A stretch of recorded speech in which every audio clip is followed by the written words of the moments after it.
Hi everybody, I'm Brad Pike, your mayor for the City of Eagle with this week's Mayor Minute.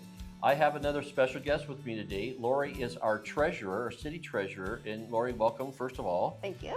And I know we're going to start putting this series together on the city's budget, explaining Eagle, how Eagle functions, and the different monetary things that go on within the city. And I kind of wanted to give people an understanding of exactly what our revenue stream is, where it comes from, what our levy rate is, and what our expenditures are for just the city alone.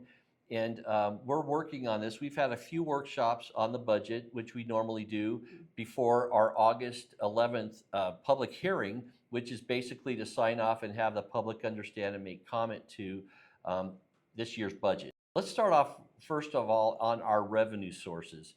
We have three forms of revenue coming in. We have property taxes, we have sales taxes, and we have liquor taxes coming in.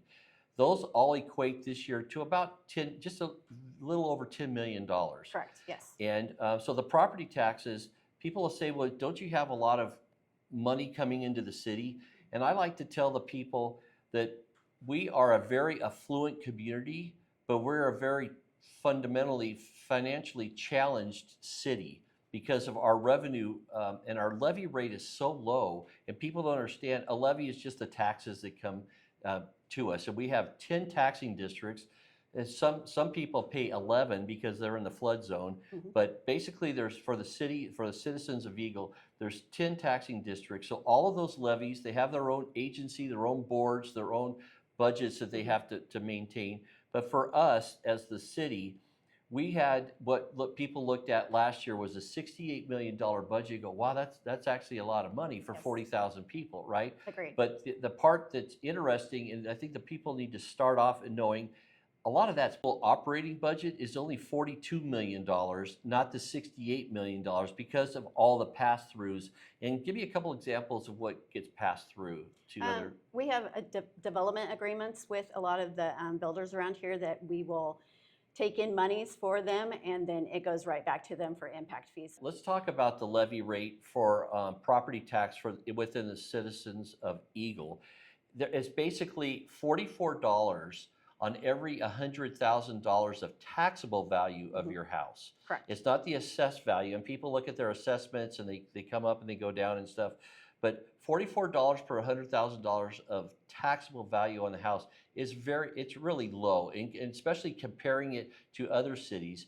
And as we expand our city, every time we put more development in, the levy rate drops. It does. So, and people will say, well, just quit building then. Well, that's not exactly how things work. They have a right to develop their property. Yes. Let's talk about property tax a little bit. And we are taking in roughly $5.5 million of property tax this year. Yes. Thinking about $5.5 million doesn't go a long way these days. And so you have to incorporate the sales tax, which is $3.9 million. And then our liquor tax is $578,000 this year. And that went down, actually. It did. So we had a decrease in the amount of liquor tax coming into the city. I want people to understand roughly with the $10 million of revenue we bring in from those three different tax opportunities. Let's use the sheriff's contract for an example. Okay, so out of that $10 million, if 6.4 roughly million dollars of it is going straight to the sheriff's contract for their services, well, that leaves us roughly with $3 million to do other things. And can you give me an example of some of the other things that $3 million would go to? Well, it has to go to running the city, basically. We also bring in building permit stuff, but we can't learn to live off of building permits. So we have to figure out different ways to bring in more revenue. Every year, the state allows every city and county to take 3% revenue increase. Yes. And I look at it from like it's a government COLA, because if you start this year and you got depreciation of funds coming in, where do you make up the difference there for that 3% of your budget? But if you go and don't take a 3%, does it not have a deficit issue with your budget? Well, it does, because the longer that we go without taking that 3%, the worse we are. A budget is just an estimated Correct. number, Yep. correct? So, Yep. yeah, It's our best guesstimate on what It's- our expenses will be for the next year, and we anticipate revenue, so it's not a guarantee. So we can't ever go off of what our budget number says. We have to make sure we bring in the money first, and then we would be able to spend the money. So I think that's where people get a little confused, is just because our budget says a certain number doesn't mean we actually have that money to spend.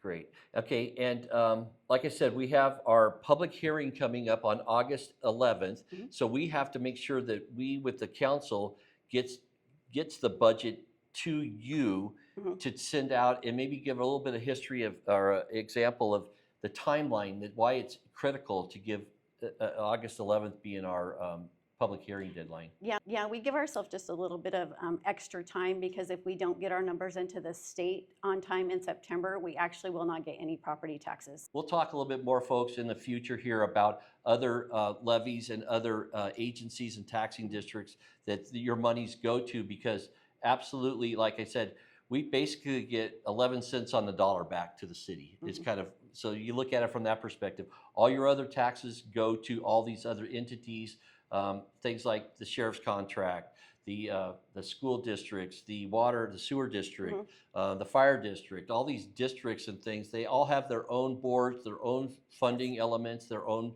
budgets that they have to do, and those get passed on to the consumer. And in closing, Lori, thank you very much for participating with thank this you. segment. And we'll have some more folks coming up.